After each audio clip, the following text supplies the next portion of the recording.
안녕하세요. 이정환 원장의 자가면역TV, 저는 한의사 이정환 원장입니다. 오늘의 영상에서는 갱년기 장애에 대해서 우리가 얘기를 해보고 있는데요. 갱년기 장애에 대해서 이제 첫 번째, 두 번째 영상을 통해서 이제 갱년기 장애가 어떤 것이고 어떻게 치료를 해야 되고 어떤 음식이 도움이 되는지 말씀을 드렸으니까요. 그런 부분에 관심이 있으신 분들은 1편과 2편 영상도 꼭 참고를 해보시길 바라겠습니다. 그래서 이번 3편 영상에서는 갱년기 장애에 필요한 운동과 그 생활 습관에 대해서 조금 더 말씀을 드릴 건데요. 일단 갱년기 장애는 그 갱년기 장애가 오게 되면은 신체적으로 겉보기에도 여러 가지 변화들이 발생을 하게 됩니다. 특히 이제 여성분들 보면은 이제 복부에 살이 좀 많이 늘고 전체적으로 체지방량이 좀 늘어나는 경우들이 있고, 그 다음에 이제 골다공증이 발생하면 뼈가 약해지거나 또 관절이 약해지거나 이런 경우들을 많이 겪게 되시고요. 운동을 좀 제대로 못하게 됐을 경우에는 근육량이 줄어들고 근력이 약해지는 것도 발생을 할 수가 있게 됩니다. 그래서 이제 갱년기 장애 환자분들이 오시면은 주로 이제 말씀하시는 것 중에 하나가 어떤 뭐 불면증이라던가 이런 부분들도 있겠지만 그 살이 많이 쪄서 이제 다이어트를 원하시는 환자분들도 많이 계시더라고요. 그래서 이제 그런 경우에도 제가 많은 좋은 치료 사례를 냈던 것으로 기억을 하는데, 이럴 경우에는 이제 운동요법을 같이 병행하는 것이 또 굉장히 많은 도움이 됩니다. 그래서 환자분들이 오시면 어떤 운동을 해야 내가 갱년기 장애를 잘 극복할 수 있을 것인가, 이런 부분들을 계속 질문하시는 경우가 많은데요. 그래서 오늘은 먼저 이제 운동에 대한 이야기를, 갱년기 장애에 어떤 운동이 좋을 것인가 한번 이야기를 해보도록 하겠습니다. 그러니까 갱년기 장애는 그 유산소 운동, 그 다음에 이제 근력 운동 어떤 게 더 좋을 것인가 이렇게 물어보시는 경우들이 많은데, 결론적으로는 두 가지 운동을 적절하게 병행을 해주시는 게 좋습니다. 왜냐하면 두 가지 운동을 통해서 얻을 수 있는 부분이 조금씩 차이가 있는데, 그 두 가지 부분이 모두 갱년기 장애에 좀 필요한 것들이기 때문입니다. 첫 번째로 이제 유산소 운동 같은 경우는 보통 우리가 아는 유산소 운동의 종류가 뭐 걷기라던가 달리기, 뭐 등산, 수영, 뭐 에어로빅 이런 것들이 있을 텐데요. 유산소 운동을 꾸준히 하게 되면 이게 심장을 튼튼하게 해주고 폐를 튼튼하게 해주고 또 뼈를 좀 강화시켜주는 그런 효과들이 있기 때문에 갱년기 장애에 도움이 많이 된다고 볼 수가 있습니다. 그래서 이제 하루에 30분 정도 이상 유산소 운동을 해주시는 것이 좋은데, 이제 또 관절이 안 좋으신 경우는 적절하게 좀 시간이라던가 강도를 조절을 하시는 게 좋습니다. 뭐 무릎이나 발목 관절이 안 좋으신 경우에는 가볍게 뭐 걷기라던가 실내 자전거 타기 뭐 이런 것들을 짧은 시간 동안에 하시고 쉬는 시간을 좀 가져주시는 게 좋고, 만약에 이제 무릎이나 발목 관절이 건강하시다면 약간의 그 달리기라던가 에어로빅 이렇게 격한 운동을 하는 것들은 또 이제 우울증이라던가 피로감 극복에 많은 도움이 되기 때문에 그런 운동을 또 병행을 해주시는 게 좋을 것 같고요. 그래서 이제 그 갱년기 장애에 운동을 얼마나 했을 때 어떤 효과들이 있는가에 대해서는 어떤 미국이나 다른 나라에서도 많이 연구가 되고 있는데요. 뭐 심장병 예방에는 당연히 좋은 효과가 있다고 알려져 있고, 그 다음에 또 미국의 미시간 대학에서 연구한 내용에 따르면 뭐 당뇨병 환자들을 대상으로 해서 이제 운동을 시켜보고, 폐경기 여자분들 운동을 시켜보고 또 결과를 봤을 때 이게 무릎에 무리가 안 가는 선에서 내리막길을 1시간 정도 걸으시는 것도 굉장히 좀 도움이 많이 됐다는 그런 연구 결과도 있다고 합니다. 그래서 이제 유산소 운동은 적절하게만 하시면 도움이 많이 되니까 유산소 운동을 꼭 좀 하시라고 말씀을 드리고 싶고요. 그 다음에 이제 또 그 근력 운동, 웨이트 트레이닝이라고 하죠. 그런 근력 운동들도 많은 도움이 됩니다.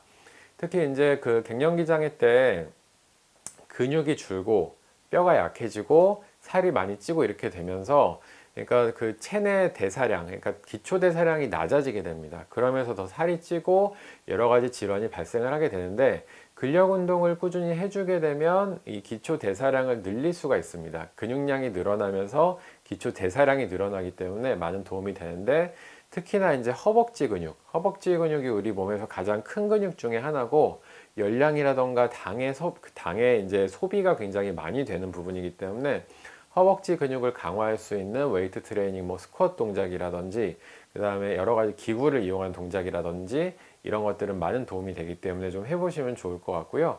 뭐 그 외에도 보통 갱년기 장애 때 같이 발생하는 증상으로 오십견 증상이라던가 회전근개 파열, 회전근개 염증 이런 증상들이 잘 발생을 하기 때문에 어깨 근육을 강화시켜 줄 수 있는 웨이트 트레이닝을 해보시는 것도 많은 도움이 되실 거라고 생각을 합니다.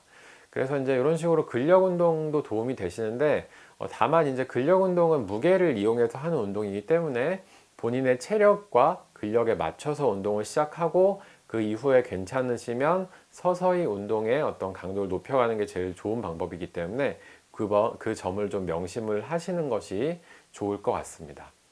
자, 그리고 이제 그 갱년기 장애에서 가장 중요한 것 중에 하나가 또 이제 심리적인 부분의 관리인데요. 심리적인 부분을 관리를 하기 위해서 가장 또 이제 그 도움이 많이 되는 것들이 다양한 사회 활동을 하시는 것입니다. 그러니까 갱년기 장애가 되면은 가장 더 문제가 뭐냐면 만약에 우울증이라든지 이런 부분이 발생을 하게 되면은 환자분들이 집 밖으로 잘 안 나가시고 자꾸 집에 있으려고 하고 혼자서 어떤 부정적인 생각이라던가 이런 것들을 하시게 되는 경우가 많은데 갱년기 장애 때는 오히려 사회활동을 좀 적극적으로 하시고 내가 이런 갱년기 장애를 앓고 있어서 요새 좀 힘들다. 그 다음에 이런 고민이 있다. 이런 부분들을 다른 사람들에게 이야기를 하고 또 서로 의견을 교환하는 게 굉장히 도움이 많이 됩니다. 그래서 이제 뭐 요새는 문화센터 같은 것들이 많이 활성화가 돼 있기 때문에 뭐 문화센터에 좀 나가 보신다거나 아니면 동일한 취미 뭐 꽃꽂이라던가 뭐 요새는 가죽공예 이런 것도 많이 하시더라고요. 이런 것들도 같이 해보시면 좋고 뭐 음식을 같이 만드는 요리라든지 뭐 베이킹이라던가 이런 것들 같이 해보시는 것도 좋을 것이라는 생각이 듭니다. 그 다음에 뭐 가장 사실 가까이 있는 사람들이 가족이기 때문에 가족들에게 충분한 지지와 어떤 사랑을 좀 얻으시는 것도 중요합니다. 그래서 내가 이제 갱년기 장애가 있어서 이런 부분이 힘들다라는 것들을 가족들에게 충분히 좀 밝히시고 가족들의 도움을 또 이제 그 구하시는 것이 갱년기 장애 극복하는데 많은 도움이 될 거라고 생각을 합니다. 자, 그래서 이번 영상을 통해서는 제가 갱년기에 대해서 말씀을 드렸는데요. 이 갱년기에 대해서 이렇게 여러 가지를 말씀을 드리는 이유는 갱년기가 우리 인생에서 굉장히 좀 중요한 터닝 포인트가 될 수 있는 시기이기 때문입니다. 갱년기를 좀 건강하게 보내게 되면은 앞으로의 뭐 30년, 40년, 50년 인생이 또 건강할 수가 있고 만약에 갱년기를 잘못 보내서 뭐 이제 그 뇌혈관 질환이나 심혈관계 질환 같은 안 좋은 질환이 생긴다던가 뭐 면역 질환이 생긴다던가 몸이 많이 약해지게 되면 앞으로의 인생이 또 그렇게 그 즐겁지만은 않을 수가 있기 때문에 이 갱년기를 몇 년 정도를 잘 관리하시는 게 굉장히 좀 중요하다는 생각을 저도 항상 하고 있고요. 그래서 이제 이렇게 갱년기에 대한 컨텐츠를 좀 준비를 해보게 됐습니다. 자, 그래서 갱년기 장애 앓으시는 분들 그리고 항상 뭐 아까도 제가 말씀을 드렸지만 항상 즐거운 마음, 긍정적인 마음으로 그 하루하루 임하시는 것이 필요하겠고요. 뭐 갱년기 장애 앓으시는 분들이 혹시 제 영상을 보신다면 빨리 이제 건강을 회복하시고 더 즐겁고 좋은 일상들을 보내시기를 바라겠습니다. 자, 이정원의 장화면역 TV 오늘의 영상은 여기서 마치도록 하고요. 항상 구독과 좋아요 눌러주시는 분들께 감사드립니다. 다음에 더 좋은 콘텐츠로 찾아뵙도록 하겠습니다. 감사합니다.